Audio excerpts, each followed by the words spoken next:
Hey, besties. Let's throw some shade, honey. You ready to get into it?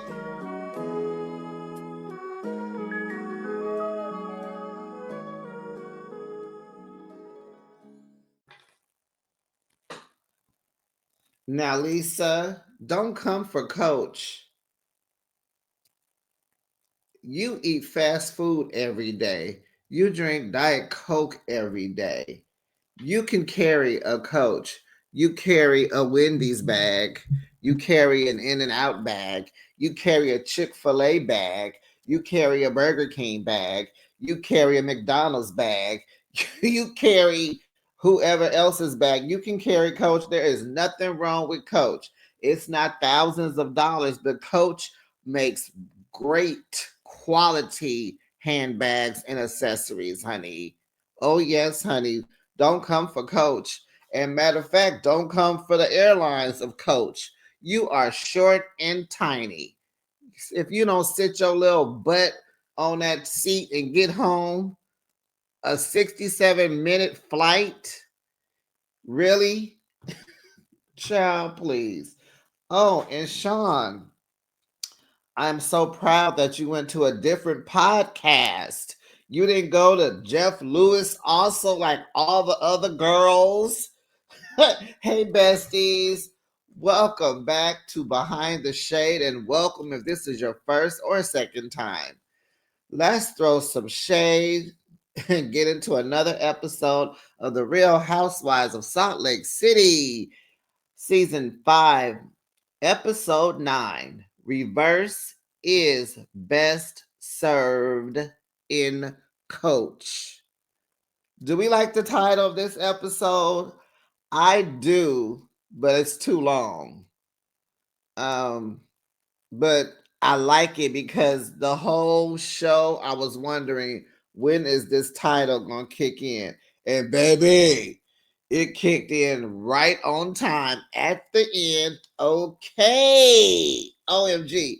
So, besties, how would you rate this week's episode? OMG. For me, it was a 10. It was a 10. And that's because the men are getting active. They are taking notes from New Jersey, Atlanta. They are getting into it, honey. So don't forget to like my video, subscribe to my channel so that you know each and every time when I upload a video. Now, the episode is a to be continued from last week. Remember, John goes into his room to tell Lisa that Todd said, you either talk to Bronwyn, get it together, or y'all pack up your stuff and you leave. Okay? And I bet you next week we're going to see a flashback of Todd and Bronwyn deciding to change those flights from private jet to coach to Southwest. Okay? Oh, baby. And I left my water in my bedroom. Lord, give me the strength. Lord, give me the strength. But I had to get on here early this morning before I got my day going. So John tells Lisa, have a talk with Bronwyn. Lisa says, Whitney, this is all on Whitney. She is stirring the pot. And so he was like, well, don't try to do every talk to her in front of everyone like you just did. Y'all talk alone. Child, what do Lisa do? Talks to Bronwyn in front of everybody because she thinks she is so smart and she's so conniving because she connives John. I'm going to get on you in a little while, John. And she thinks she knows what she's doing.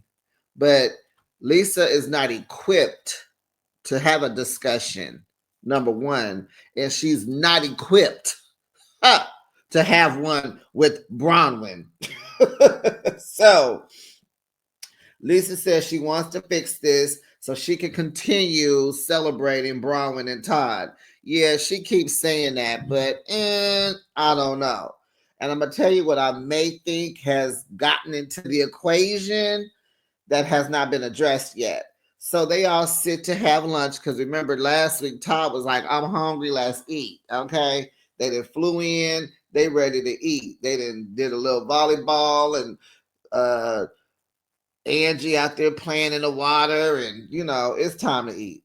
Okay, so Lisa sits across from Bronwyn, and she just says, it's hard to have a conversation with you and about Heather because you guys' differences are different, and the expressing of your feelings, it's your feelings that are involved, and it's just hard to talk to you. Really? And then she says, because like Whitney lied, she just likes to lie. And so Whitney butts in and she says, I'm not lying. I told you the information that I was told. Okay? Get it clear, boo. And so we know that that is not true from what I'm hearing in the YouTube streets. They tried to say that Up in Adam, I think his boyfriend, husband, is friends with Whitney or something, and some mess. Don't quote me. I don't want to get into it. I forgot what I heard, but it was like they tried to say like it wasn't him that told her that, and now they are like on the outs. I don't know. Let's move on. Oh wait, I think it came to me. Something about the husband. Does Whitney have a skincare line or something? What was she doing before jewelry? So anyway, I think the husband had got some products from Whitney and it didn't work on him. I'm not gonna say like I'm not gonna put it out there.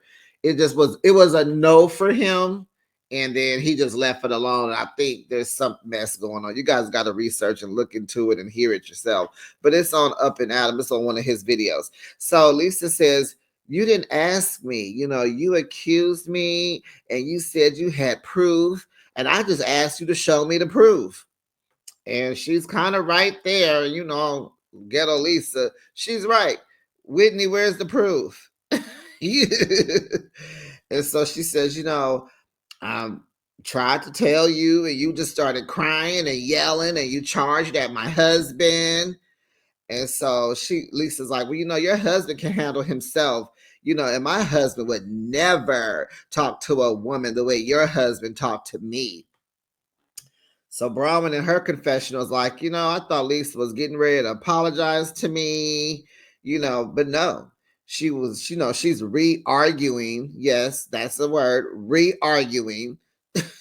If Tisha can say growthful, I can say re-arguing.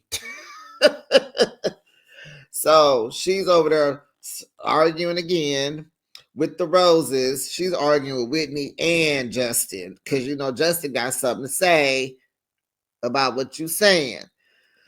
So they arguing about what was said at Angie's house, right? So Lisa's getting a little louder, and I'm sitting there. I'm scared for her because Todd is sitting there. And so she was whispering at first, like she was like kind of keeping it under control. But what happened to talking to Bronwyn alone? John told you to talk to her alone. But now Ghetto Lisa is getting activated. And I'm like, oh my gosh. Now Todd is going to get activated. He's going to tell her to leave. But no, he kept his cool. John finally takes charge and he tells Whitney, wait, just ask Lisa, who is Lisa? Ask Lisa, did you do it? And so he said, just ask her just like that. Did you do a question mark? So she asked, and she says, Lisa, so she does. Lisa says no. John says, there, it's done. It's done. And so John to the rescue. This is what Bronwyn said in her confessional. Like, we didn't know that this was what we needed. All he had to do was say one thing, and he has resolved all our issues. And Lisa still has not apologized. So Whitney was like, did you ever lie about Lisa? Never. I may have said things about Lisa, but I've never lied on Lisa. This is what Whitney said. So Sean asks, but didn't someone call you, talking to Angie, a F and B-I-T beep? And Angie says, yeah, it was her. So Sean tells Lisa that she's borderline abusive towards his wife. He's like, I didn't heard you guys on the phone talking and this and that and that. So Lisa goes ahead and apologizes to Angie because I guess she feels like I can't fight all three of y'all at the same time. Because Todd gonna send me and John back to Utah on Southwest. Ah. So then Seth brings in his humor and he asks, you guys, he asked, and I was going to mention this. Was that last week or so? Anyway, and I didn't. But here goes Seth talking about, y'all, when y'all eat asparagus, don't your urine stink? And everybody's like, yes, yes, yes. It's a universal thing. Yes. And so then he has another question. He's like, come on, you guys, don't y'all want to play volleyball out there at the beach? So everybody gets up, they get changed, they go head out to play a good game of volleyball because we are on vacation. We trying to have fun. We're not going to sit at this table one more time going back, forth, and back again. So in Salt Lake City, Mary is at the house, same old thing. Rob Jr. is in his room with the door closed with that girl in the bed. Wow, Mary, you are a pastor and you have a grown son in your bed, in your house. And he could bring company in his room, close the door, and they could be in the bed with their street clothes on. So she goes up to his room, knocks on the door. He lets her in. She comes in, and she's just kind of like, "Oh, when was the last time you cleaned up?" And so Rob was laying down, like he was laying down. The girl was sitting up. Then all of a sudden they're eating. He sits up and they're eating, and she's like, "Oh, so I just came to watch you guys have an eating session." And it's like, Mary, you either gonna watch them eat, sleep, or get high. Which two out of the three you are getting the best of your son right now? Okay. So she sits down and asks him what are his plans for the day or the week or whatever. Don't you think you want to get up, take a shower, do something with your hair, get outside and do something? And he is sitting there like he is so stoned. Like Rob's brain is fried. And it's just like he just sitting there and he just looking at Mary like he's not even in there. And he's just like, nothing. And so Mary in her confessional says, she knows it's her fault. She spoiled this boy to his core. And she doesn't want to lose him. And just all the things that the disappointed mother would say. And so she's trying to talk to him about life and how she wants him to, be successful and this and that. And she says, there was a time he was ambitious, and now he done met this Lexi chick, his quote unquote wife, and she's talking to him about life, and he grabs Lexi's hand like a support system, like this is what he runs to when he doesn't want to face the real world. Like, Mary is the real world, and he runs to Lexi, to his world. So back in breezy Palm Springs, and I would like to know what month they are in Palm Springs in, because like I said, I love Palm Springs and I have never felt the breeze. Now, one time have I that I've been in Palm Springs. I've been to Palm Springs in October and in November. Any other time? I think just October and November. I have not felt one breeze, maybe at night. But anyway, that's just interesting. I'm sure it's the winter. So back in Palm Springs, everyone's playing volleyball, having a good time, and I like to see it. And then they get ready for Bronwyn and Todd's anniversary dinner. So Bronwyn and Todd, they have other friends that came, other couples. I think there was like two other couples that came. They have a mariachi band playing. They have the chefs on deck. Never got to see what the food was. Never got to see that because the table, was decorated with flowers. So didn't. I'm assuming it was Mexican, but not sure. Maybe an upscale fusion Mexican food. And so they have these big letters decorated. I forgot the row of the letters, but they spelt out their names. So Todd's first name is Richard, so I guess it was a R-T,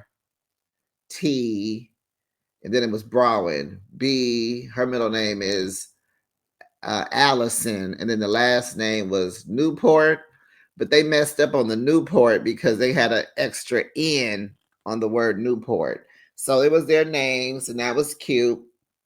And la la la la la. So very nicely decorated. You know, these people got money, so everything was nice. So, um, Brahman is wearing the diamond necklace from the lady. Honey, it is looking good, and everybody notices it. But Lisa noticed it first, and she loves it, and she's just, oh, it's so good. I'm about to, oh my God, I could unalive right now from that necklace. It was gorgeous.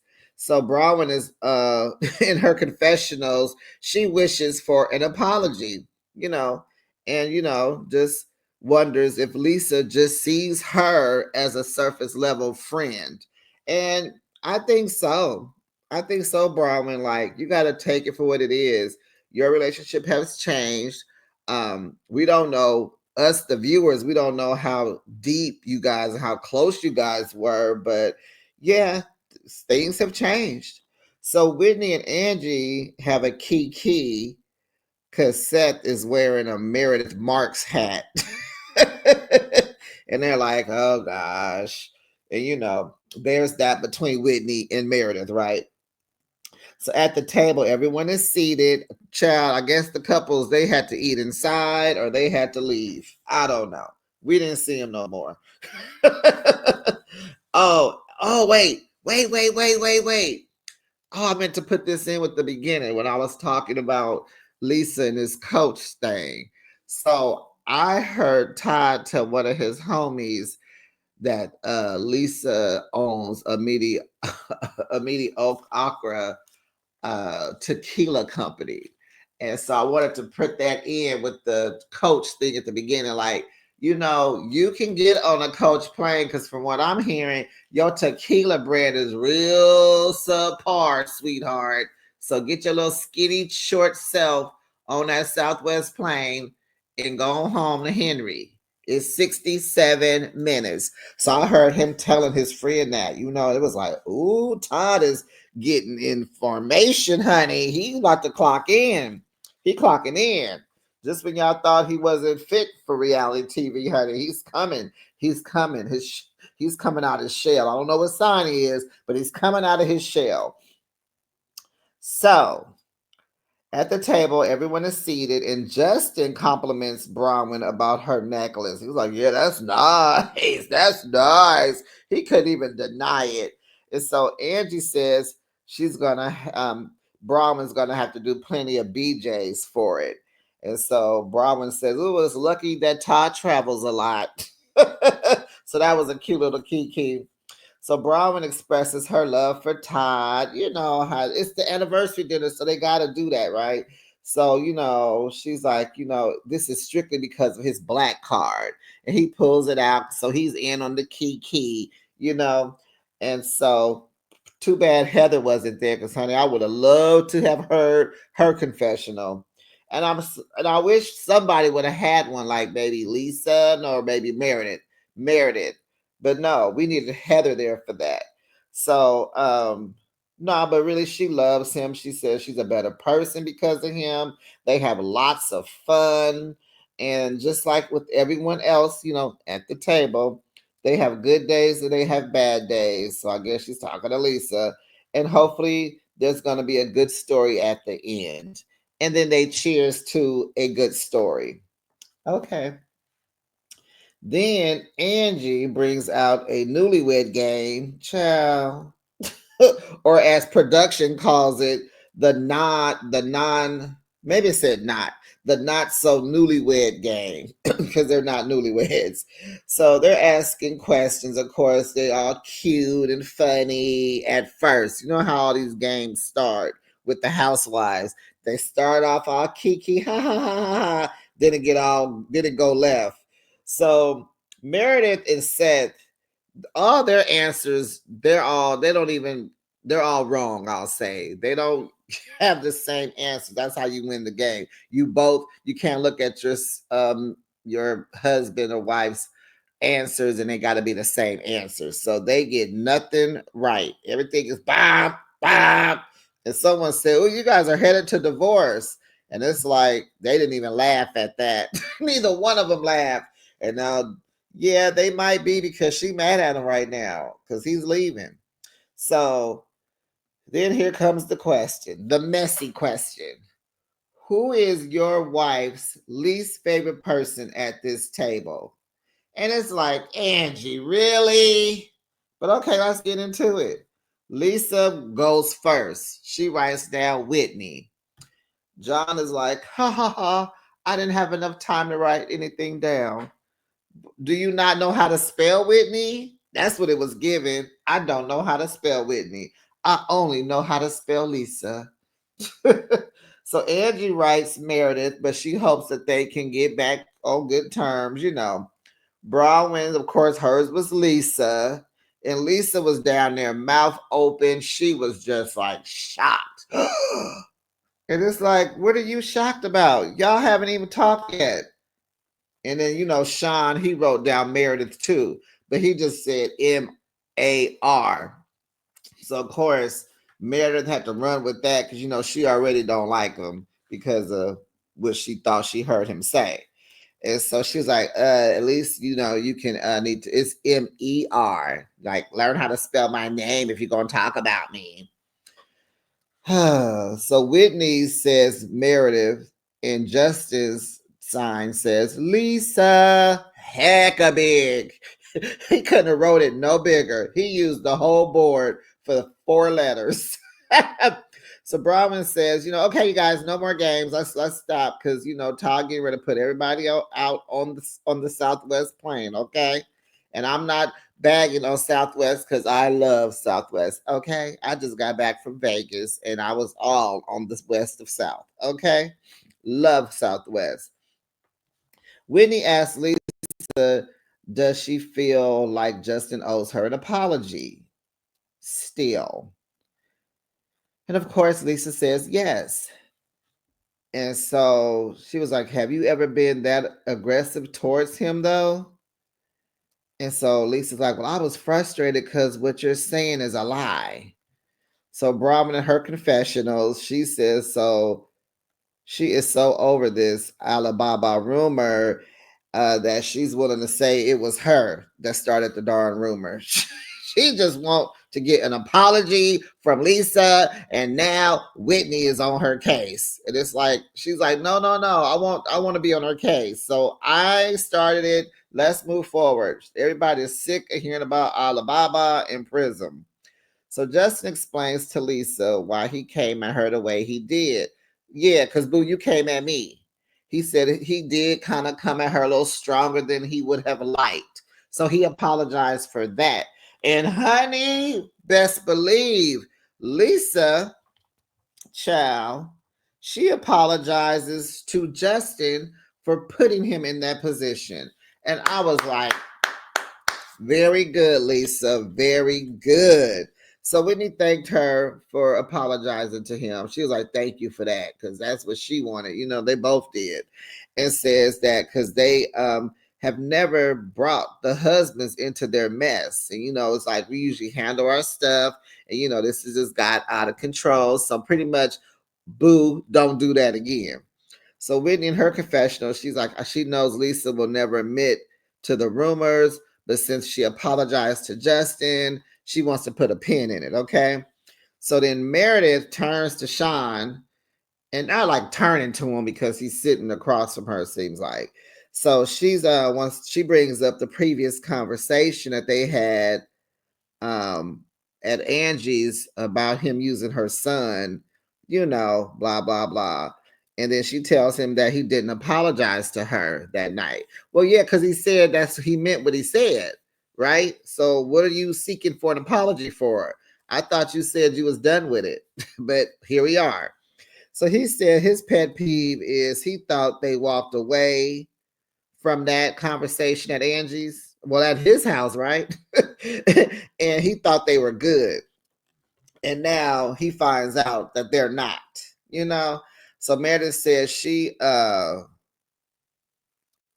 that she just the comment that he made about her child, like that's what she's hitting around to. Like, you make that comment on that podcast and I want an apology. So he said, let's revisit what you think you heard me say about Brooks. And I love how he said that. Sean, very good. He stood on business. He didn't buckle down to her. He didn't disrespect her. He didn't call her out her name, but he letting her know. He didn't holler at her, you know. He was like, you said I was using my son's preference. Oh, you can't say this word. His what he identifies as, to deflect from my own behavior. So production plays a clip of Sean from the interview that was not Jeff Lewis. Whoo! I was like, is he the only one interviewing the Real Housewives folks? So Sean said he didn't say anything about Brooks. He said, she's like, you did. It says, so Whitney says, give the proof, Meredith. Give him the proof. Okay. So here's where it just gets interesting. So then Seth pulls out his phone and he reads a headline from some blogger, some reality T or something. And he is screaming at Whitney.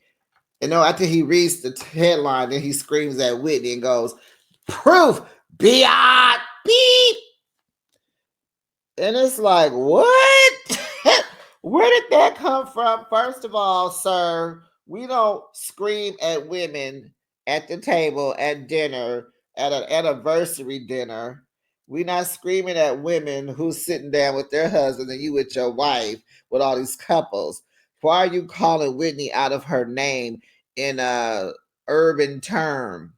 It's BITCH. The way he said is BIATCH. Very urban, right?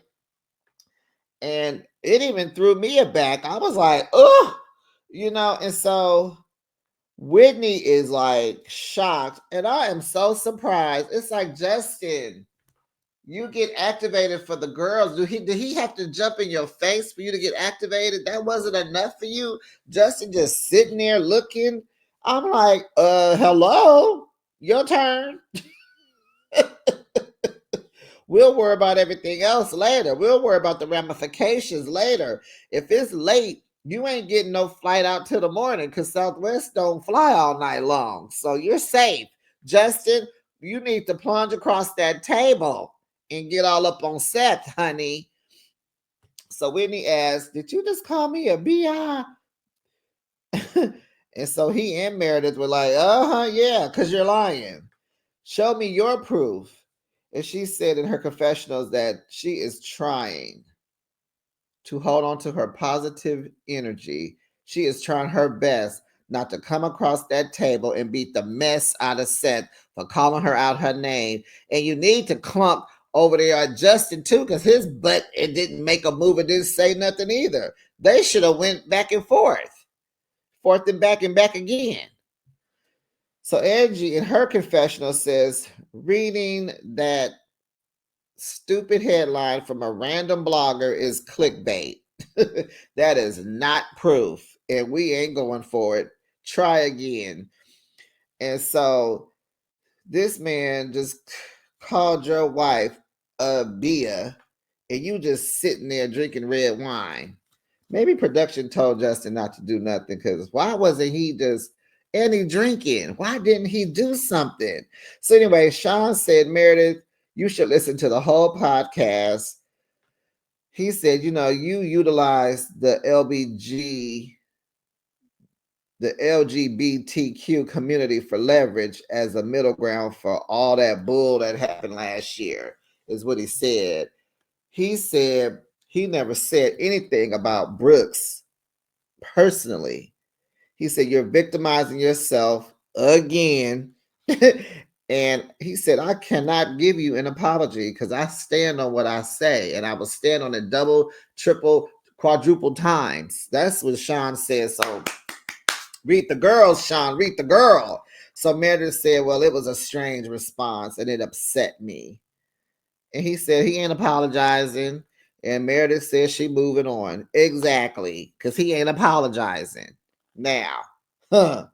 So Angie turns the conversation towards Todd. Oh, Todd, you are the funniest man at the table. You're so funny and I love you. And yeah. So how is Gwen reconnected with her grandparents? What? Angie. What? This is a anniversary dinner, not a birthday. This is an anniversary dinner. We are outside avoiding drama. We got some resolve. We had some drama and we got some more drama. Can you talk about something else like what we doing today, what y'all wearing tomorrow? That's what you should have turned the conversation to. You saw how Seth changed it to a joke and then an activity. Y'all out there freezing. Why don't you decide to go inside and have dessert? Why don't you decide to go inside and play games and have some fun and use some more of the whatever they got in that house? They got go horseback riding, shoot, do something. So child, Todd is like, we ain't doing that. Don't ask me about that. Don't come for us. Don't bring up our business. Worry about yourself. Stay out of mine. Worry about you. But Bronwyn is trying to explain it a little bit, and she's kind of like giving Lisa props because, you know, she's been great by going to talk to them and being friends with the both of us. Todd is like, shut it down. He is trying to shut it down. Bronwyn is not reading the room. Bronwyn, you know your husband. There's no need for you to feel embarrassed by him. You know, you already know this man. He's protective of you and Gwen. Let him do his protecting. Okay? Now, this is what I think is up with Lisa. I believe Lisa went back to them grandparents and they didn't talked. That grandmama then gave Lisa an earful of how she feels about Bronwyn and what happened and blah, blah, blah, blah, blah, blah. And I think that's too what's kind of making Lisa change her mind and act shady towards Bronwyn. Besties, what you guys think? Y'all said that already? What y'all think? I think that's what is Lisa's issue. It's not necessarily Heather so much, but I think she's carrying the burden from the grandparents.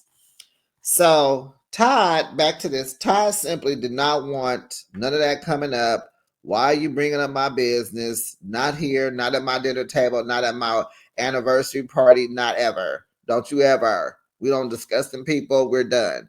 And it's like, Todd told you that, Bronwyn, when y'all went to lunch a few episodes ago, he told you he was done. He won't hear about it no more. You should have put a pin in it. So now Lisa wants to go inside because it is cold. They all wrapped up in blankets, like, go outside. I don't see, I noticed I don't see heat lamps with these people. I only saw heat lamps when Lisa had her party in Utah, but they didn't have any heat lamps in Palm Springs. Kind of weird to have it there because it's a desert. It's always hot, but as the looks of it, it can get cold and windy at night, I guess in the wintertime.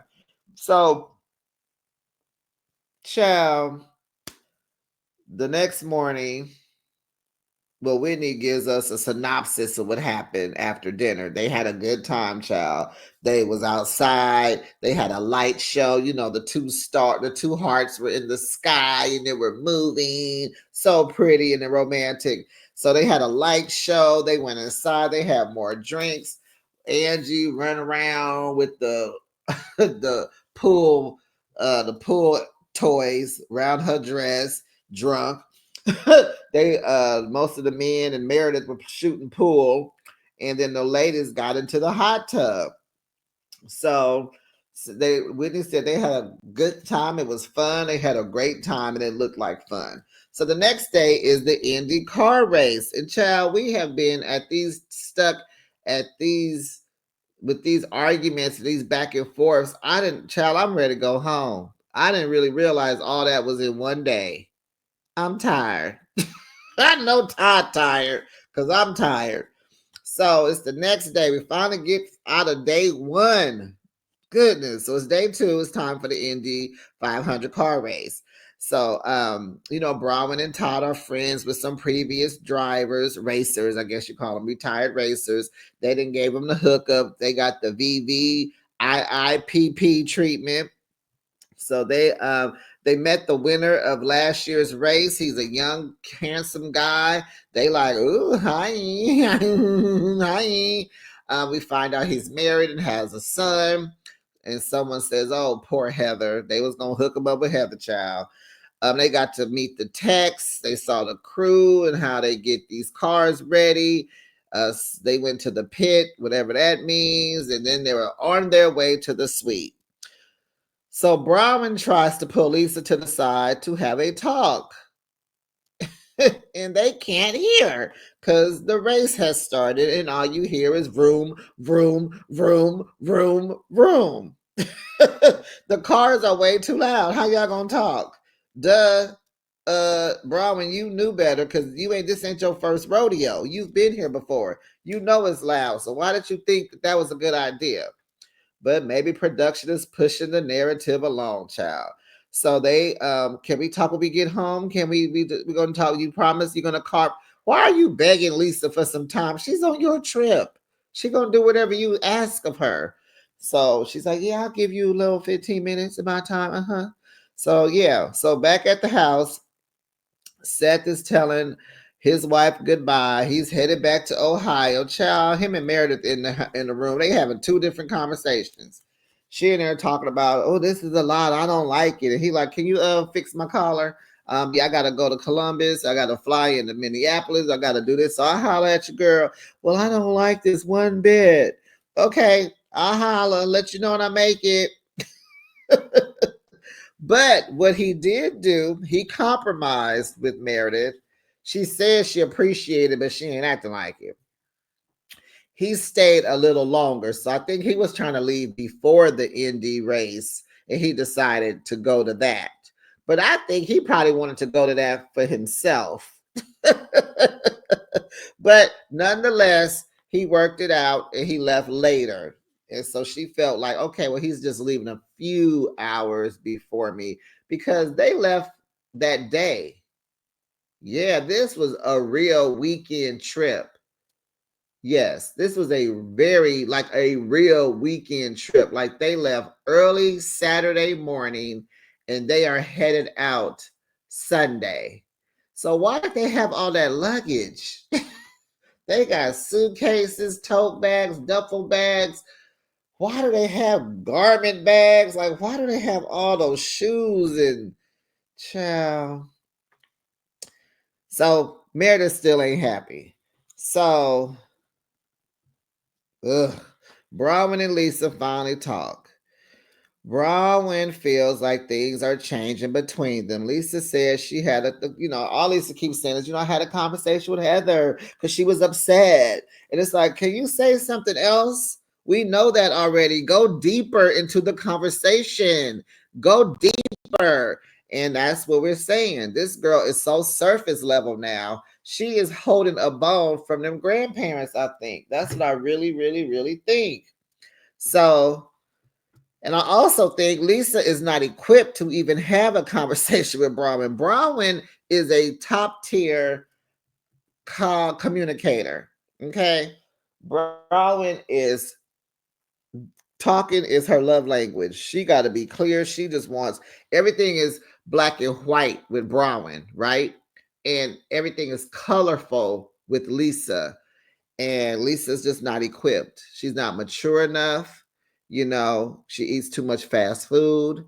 She thinks fresh food is nasty, and she doesn't think Coach is a label. Baby, if you're gonna be a label girl, you're supposed to wear most of the labels. And I'm gonna say it again. Coach has crafted some great handbags. If you buy a Coach, you will have it forever. They got top tier quality. I have never had a problem with a Coach bag or any accessory, pouch, wristlet, passport holder, whatever. So anyway, I must feel some kind of way about Coach. I can't believe she came for them like that. So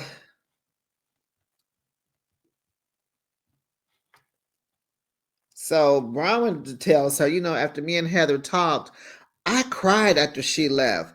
Like she really hurt her, you know? And so, Heather thinks I'm vicious and I'm two-faced. And I'm sorry. Well, when I grew up back in the 80s, we say two-faced did. We didn't say two-faced. So I'm going to say how I'm used to saying it. Hmm. She said, and she doesn't know why. She just really, Brahman wants Lisa to defend her to Heather. The same way she's defending Heather to her, she wants that same thing, friend. That's all Bronwyn wants. She wants you to go to Heather and say, no, that's not the Bronwyn that I know. She's vicious and two-faced. No, that's not the Bronwyn. You have her mixed up. Why don't you have a sit down with her and you guys can talk? That's what friends should do, Lisa. And Brahman can see right through her. But Brahman is such that little girl, that little baby. She just reminds a little girl that's just, please be my friend, please be my friend. She really loves Lisa. She really wants this because she said it at the beginning of their talk. She said, I love you because if I didn't love you like I do, I wouldn't even be tripping like this. And I feel Brahman on that. I really feel her. So Brahman feels like Lisa feels some kind of way about her because why is she not defending her? So Lisa says in her confessionals, now why can she in her confessional, why she couldn't say this to Bronwyn? You know, but Lisa says, I think you guys are sorry, before that, I saw confusion and thought it was confessional. So she said there's some confusion by the way both of you guys communicate. And there may be something to that, but that's not what Browning wants from you, Lisa. You're explaining why they're not getting along. And Browning is like, I don't need you to explain that to me. I got it. I need to baby Heather's feelings, and I will do that. I don't need you to tell me to baby Heather's feelings. Lisa, you are supposed to be babying Bronwyn's feelings right now. Duh. You are supposed to be babying Bronwyn. And she does it in her own way. Lisa got boys, so she just don't get it. Bronwyn has a daughter. Heather has 3 daughters. Lisa got boys. She just cut from a different motherhood cloth. She cut from a different cloth. She just so Browning feels like Lisa cares more for Heather and wants her to speak up and defend her, like I just said. So in Lisa's confessional, she says, yes, she's two-faced. And she says she does not trust Browning 100% of the time. And I'm like, why? What did Browning do? Lisa tells Browning she feels bad that she cried when Heather left her house. Okay, now she's starting to baby her friend like she does Heather. And so then Lisa's like, I want to be both of your friends. I just think you guys misunderstand each other. And you could have said that a long time ago. Browning wants it to feel balanced. She said, yes, but you got to balance us out, And so Lisa said, can I give you a hug? Because I know you don't like hugs. And so Browning was like, oh, of course I'll hug you. Like, why do you think why wouldn't hug you? I'm not bad, you know. So everyone is packing, ready to leave, honey. And so Brahman wants to take a group picture. Too bad Seth is gone. And so Angie asked about her flights back, like, where's my flight and information? And so she's like, and Brahma said, oh, I took care of you. Don't worry about it. I took care of Todd, you, y'all, all of y'all. So Angie's like, oh, I was just checking because I don't know what to do. I don't know where to go. And so from that, it sounds like they knew that they were not flying back privately. That's what it sounded like. Everybody knows that they going back through the regular airport. So Angie asks, so she checks her phone and she goes up to Lisa, like, I'm sitting in 19A. And child Lisa is spazzing out. She is like, don't do that. So this is where she goes, I don't carry coach, and I have it, and I don't fly coach. So she says she has not flown coach since college. Child, you went to college, but did you graduate? And if you did, what did you get a degree in? Something simple, I'm sure. Brown says the plane is small. There's only 4 first class seats. So yeah, I got 2 for me and Todd. And then you guys are sitting with your husbands in the next best seats that I can pick. I picked the best seats for you guys. So Lisa finds out that she's in 17C.